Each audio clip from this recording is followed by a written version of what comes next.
Not many careers are super linear or step by step. A lot of them are kind of messy and squiggly. I need to lean on that as a strength rather than something that puts me behind or makes me different. I'm really rubbish at this job, I don't deserve to be here. It's actually something I don't enjoy, and then it's too late to go back. Social media is a highlight reel of everybody's lives, and without those previous experiences and learnings, I wouldn't have worked out where I want to go and where I'm headed today.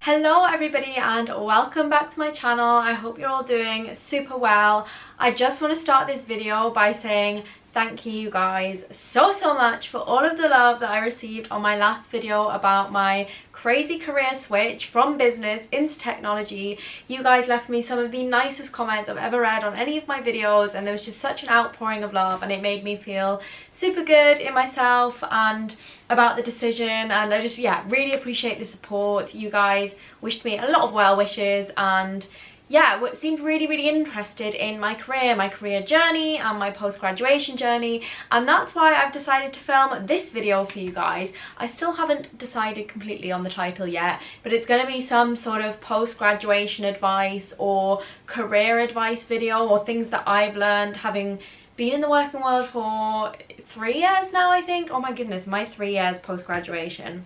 That feels crazy. But I just wanted to share my tips and tricks or learnings that I've picked up along the way. I'm not a guru in this space. I am not about to release a motivational book or, you know, go away and watch every single YouTube video or read every book about the topic, but I just wanted to share my personal learnings and advice that I've picked up along the way, or things that I wish I'd known before starting my journey into the world of work. So I've just got 10 simple pieces of advice. They're probably things you all know, but sometimes you just got to hear these things, and if I can just help one person in the comments who's feeling a little bit uncertain, then that is my job done. So with that said, let's get started.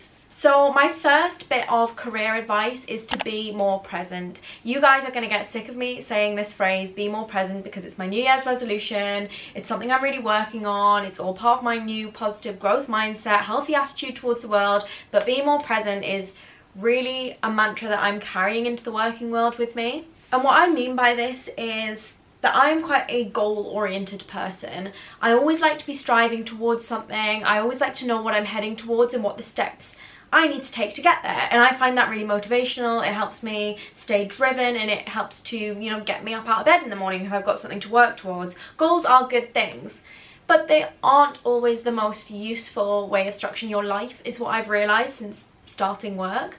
If you keep setting goals and then achieving them, you're just going to keep moving the goalpost.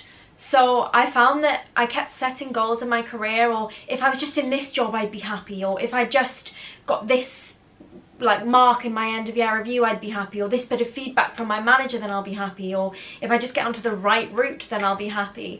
And I found that every time I hit a milestone I'd set myself, instead of stopping to celebrate that milestone and being happy that I've achieved my goal, I just made a new goal and never really appreciated the steps I'd taken to get to where I was. And that kind of meant that I wasn't really enjoying where I was at any given moment, because I was always looking ahead to what's coming next. How do I progress? How do I climb the ladder? How do I earn more money? How do I become happier? How do I find my dream career? And it wasn't super helpful for me. Yes, it was helpful to have goals. Yes, it was helpful to have direction, but none of that means anything if you're not enjoying what you're doing at present and you're not appreciating what you have in front of you.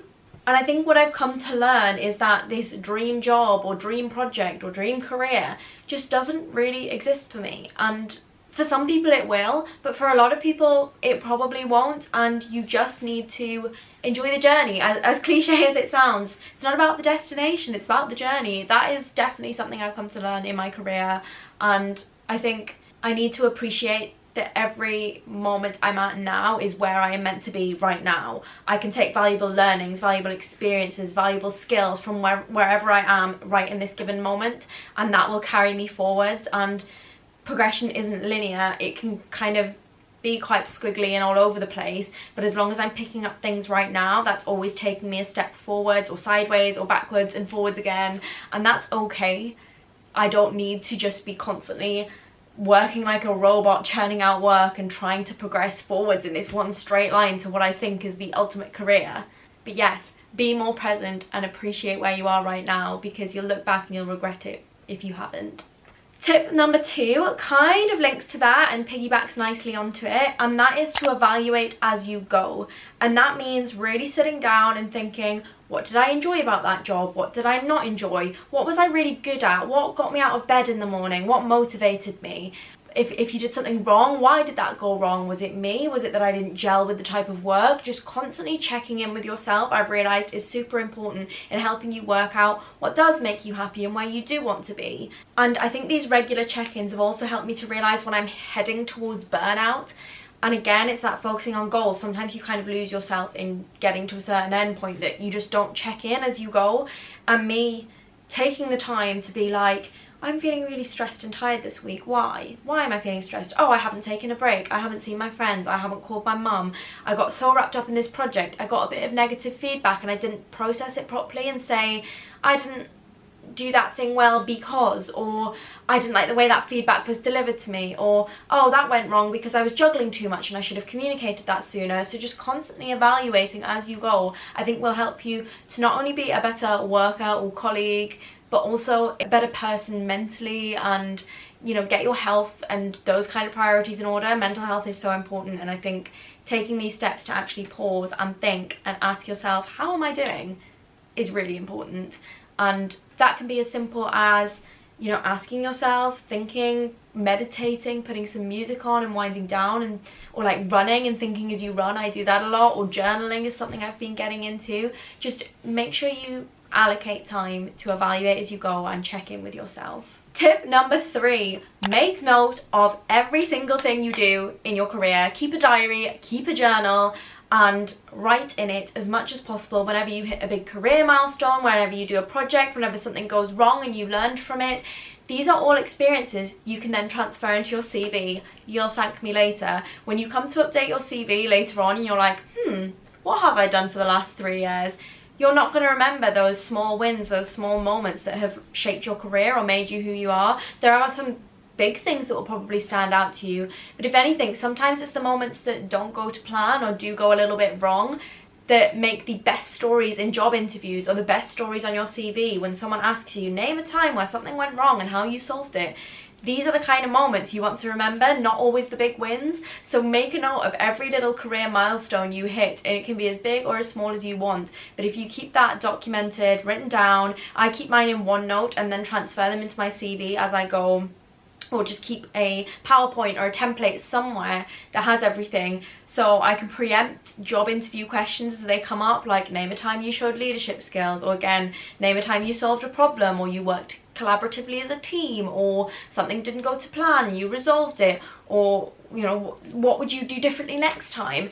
And you'll really appreciate having kept a diary of all of these moments that you can just quickly refer back to, refresh your memory, and 9 times out of 10 you will look back and be like, wow, I've done a lot more than I thought I had. And that really helps with that checking in piece as well, and celebrating your wins as you go and being like, look how far I've come. If you're constantly thinking about that end goal, you're not actually reflecting on all the steps you've taken to get to where you are right now. And this will help you see just how much you've come along, because let me tell you, when I came to update my CV, I was like, wow, I've done a lot more in this short space of time than I ever even realised or gave myself credit for. And sometimes you need that little reminder. The next tip isn't really a tip, it's more of like an exclamation, but OneNote is your lifesaver, is what I've realised being in work. I bloody love OneNote and I will sing its praises, and I've tried to convert everyone in my team to love it. You probably already use it, but I would definitely recommend watching tutorials on OneNote and how to optimise your note taking and organising of your notes.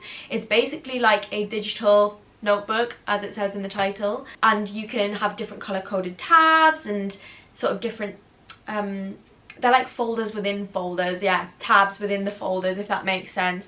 But it's so brilliant for taking meeting notes, keeping everything in one place, keeping everything on record. If my manager says, what did we discuss in our last one-to-one meeting, I can be like, let me get my one-to-one folder open in my OneNote and check the tab I've kept for last week's meeting, and all of my notes are there, saved in one place, accessible in the cloud. It is brilliant. This is not sponsored, though I wish it was sponsored by OneNote because I love OneNote. But yeah, definitely finding some way of taking your notes in a way that works for you, but I particularly love OneNote and Outlook for diary management, timekeeping.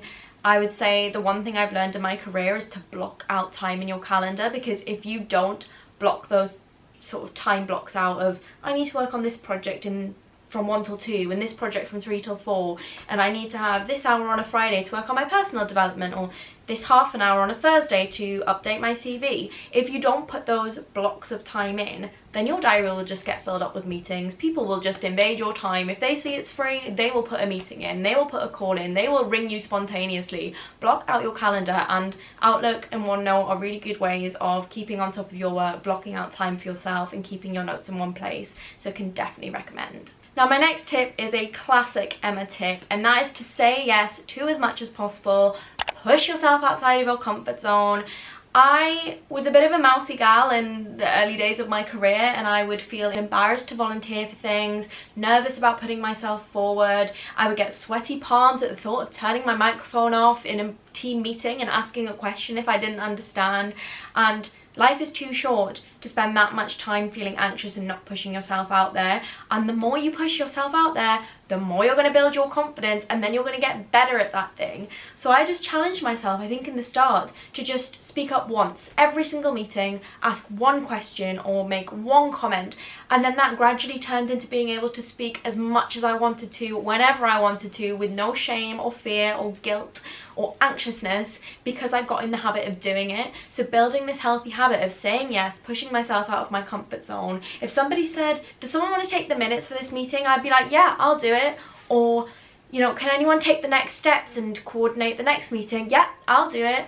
Or even if I saw an opportunity where I said, oh, that looks like an opportunity, I'm going to go away and research that. Can I put some time in your diary to present back next week? Just finding those golden opportunities to put yourself out there and get your name on other people's radars as well is really important in your career. And at the time, I felt like I was just being my helpful self. I wasn't doing it for the sake of impressing anyone, or because I wanted a promotion, or because I wanted, I don't know, recognition. I was doing it because I wanted to learn and I wanted to help. But as a byproduct of that, I did start to get my name out there. People did start to recognize me as someone reliable and hardworking, and they would come to me if they needed help. And that's the kind of reputation you want to build for yourself at work. And that happened purely accidentally because I wanted to volunteer, because I wanted to learn, and I wanted to push out of my comfort zone. So definitely, where you can, push yourself outside of your comfort zone. The next tip is about both yourself and others, and that is to learn your working style and learn the styles of others. One thing that has become really, really important to me in the working world is knowing what kind of a person I am in the work environment, and that definitely differs to who I am outside of work, and naturally it probably should, though you do want to bring your authentic self to work, and I do feel like I can do that. But obviously in a corporate professional environment, there is like a fine line between how you are with your friends outside of work and how you are in the working world, and learning that difference has been really, really important to me. Learning how I like to communicate with others, how I like to receive feedback, when am I at my best, what kind of environment means that I'm most comfortable to work and showcase my talents and speak up, and then communicating that with my wider team. I feel most comfortable when you give me positive feedback before you give me constructive criticism. Otherwise I'll feel defensive and feel like I'm not doing a very good job, and because I'm naturally a self-doubting person, if you just go straight in with the constructive criticism in a very blunt, sharp way, then I'm going to think, I'm really rubbish at this job, I don't deserve to be here. But if you say it like, you did this well and this well, but here's an area for improvement, that creates psychological safety for me so that I can take that feedback on board and go away and use it in a productive way. So being really clear on how you communicate is super important, but also how other people like communicating. So if I'm, say, giving feedback to somebody or delegating a task, or, you know, briefing someone on a bit of work, then my style of communicating and the way I like to receive information isn't necessarily the same for them. So I might spend all of this time doing the pleasantries of, how was your weekend? How are you? Can we hop on a call? And they're kind of like, I'm busy, get to the point, just Teams me, just say, here's a piece of work, can you do it? Or can we hop on a call?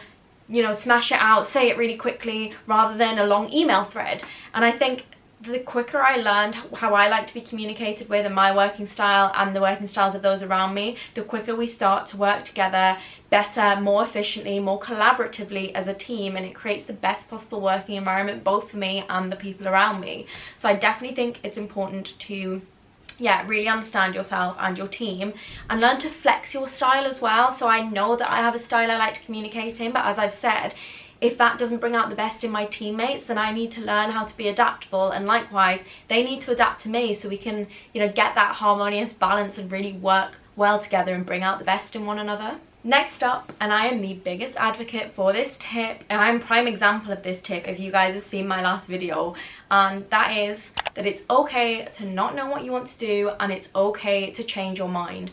It's really easy to scroll on LinkedIn for hours and think everybody has it worked out, they all know what they're doing with their lives, and they're just going from A to B and climbing the ladder in a really nice sort of linear step-by-step way to get to that dream career and dream goal and becoming the CEO of their company and just having it all worked out. But as we all know, social media is a highlight reel of everybody's lives, and people rarely show the moments where they're doubting what they're doing, their career uncertainties, their stresses, the moments where they're sat crying in their room like, I hate my job and I'm stressed and I don't know what I'm doing. And we all have those moments, so remind yourself of that. And in that same breath, it's okay to change your mind. I am proof of that. I started on a business graduate scheme and now I'm jumping over to a technology graduate scheme, having done a degree in English, and none of that seems, you know, super interconnected, but it made sense for me and it's happened at the right time for me. And without those previous experiences and learnings, I wouldn't have worked out where I want to go and where I'm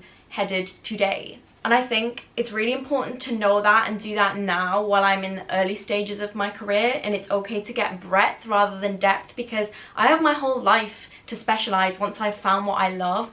But rather than specializing early and finding out later down the line that it's actually something I don't enjoy and then it's too late to go back, or I'm in quite deep and it's trickier to move, I'd rather do all of that moving and jumping and changing my mind now while I still can, and I have the resources around me, a company that supports me, a team that supports me in learning and gaining new experiences, in networking and trying new things, in shadowing, in doing online courses and reading more and just trying things and having that safety to fail and learn and try again. And yeah, I think that's really important to do now while I can. I referenced it in my last video, but I would definitely recommend, I think it's a podcast and a book, but it's called Squiggly Careers. And in that podcast or book, whatever it is, or talk, I think it's two women who came up with the concept of it, and they go around and talk about it a lot, and check them out on LinkedIn if you haven't seen them already. But with that concept of squiggly careers, they say, you know, not many careers are super linear or step by step. A lot of them are kind of messy and squiggly, and you know, you jump from here and then you're over here, and then something in your personal life changes, which means you're now over here. And I just think that is such a good philosophy to have, because, you know, they advocate for the squiggly career as something that can give you so much more knowledge, breadth of experience, different skills, a different approach and mindset. And rather than having worked in a silo and been in one set path your whole life, you can bring something new to that job that other people might not necessarily be able to bring if they've been in that same career their whole life.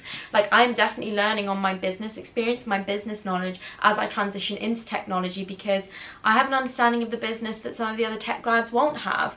I understand who our customer is, who our stakeholders are, I understand business value, I have commercial and financial awareness, I understand the product. There are so many things that I have learned and understand because I started in business first and am now moving into tech, and I need to lean on that as a strength rather than something that puts me behind or makes me different or means I haven't followed the conventional route in. And I think, yeah, it's really important to know that it's okay to change your mind and, you know, look for where you can bring out those strengths from your different alternative experiences. The next tip is network, network, network. And you probably get sick of hearing this word if you are in the working world. And no, I don't mean networking in the traditional sense where, you know, a lot of people tend to think that's stuffy, pretentious work drinks where you're pretending you know all about someone's field and, oh yes, like that sounds wonderful, and can you tell me a little bit more about how ChatGPT is changing the world? Like, but by networking, I mean kind of what I alluded to before, of that sort of volunteering to help people and getting your name out there. That is a form of networking. It doesn't have to be putting in calls with all the senior members of your team and, you know, bigging up their ego and pretending you're really into something that they work in if you're actually not. It means actually being human and, you know, talking to the people around you and helping where you can and getting involved in projects that you can. I think my best networking has happened when it's been natural and organic, where I've just happened to have said, yeah, I can help you out on that project if you need a pair of extra hands, and then I've received some really good feedback from it, and then that person's gone and told other people, you know, that Emma was really good on this project. She, you know, she really stepped up. She was very hardworking and reliable, and oh, you've got some work that she could get involved with. Yeah, I think she'd be really interested in that. And gradually your name kind of gets out there more than it was at the start. So I would definitely recommend building your network in a way that's like authentic and organic to you. And again, it links nicely back to that pushing yourself outside of your comfort zone and volunteering for things that are above and beyond your day job. I mean, obviously not everybody comes to work because they want to climb the ladder. For some people, you know, work is just a means to an end and you just want to come in, do your job, get paid and go home. But for a lot of people, this kind of volunteering for more can be a really good way of getting your name out there and climbing the ladder if that's what you want to do. And if not, that's okay, but it also helps make work a more comfortable environment for you. If, you know, you've got a good reputation for yourself, if you network, if you build relationships, then you're going to enjoy coming to work more. If you've got friends in the workplace, familiar faces, people who appreciate you for who you are. So I think you can get whatever you want to get out of networking. It's up to you to work that out. But yeah, definitely change your perception of what you think networking is, because a little conversation at the coffee station is a form of networking. A little catch-up call on a Friday to check in with somebody to see how they're doing and asking if they're okay is networking. Me signing up to my buddying scheme at work and taking on a graduate to mentor is a form of networking. Or me volunteering for that project that's outside of my team because they need a pair of extra hands is networking. It does not have to be messaging someone in a really formal tone on LinkedIn to ask for some time in their diary. Remember that.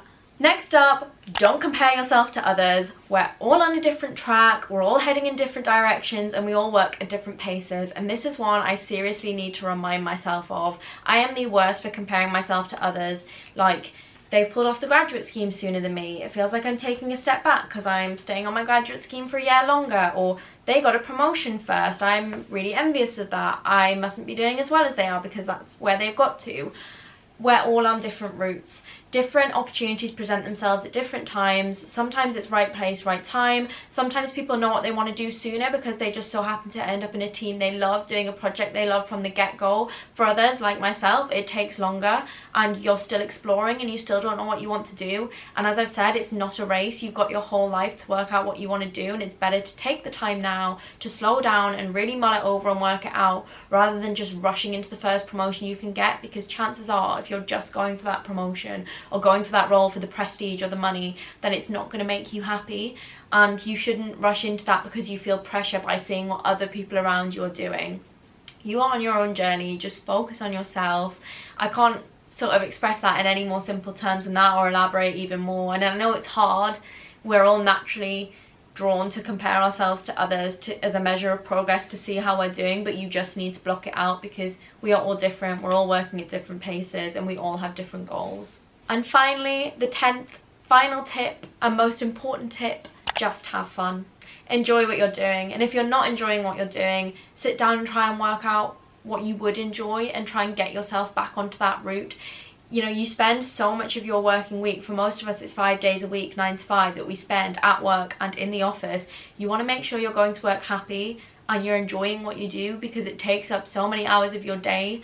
Life is too short to be spending so many hours turning up to a job you hate, surrounded by people you hate, doing projects that you don't feel inspired by. So yeah, find something you love and keep doing it. And if you're not in something you fully love, work out the bits about that job that you do love and see if you can get those parts elsewhere, and just keep moving until you do find something that really clicks for you. It's okay, as I've said, to move around, but I personally think it's super important to do something you enjoy, because that ultimately has a huge impact not only on how you are at work but how you are outside of work. I've found in the past when I've been doing tasks that I don't enjoy, I'm a more miserable person, more stressful person to be around in my personal life and in my social life as well. So I think getting a good happy balance at work is better all around for your mental health, your friendships, relationships with others, your relationships with people at work. And the best way to work that out is just keep following what you're passionate about.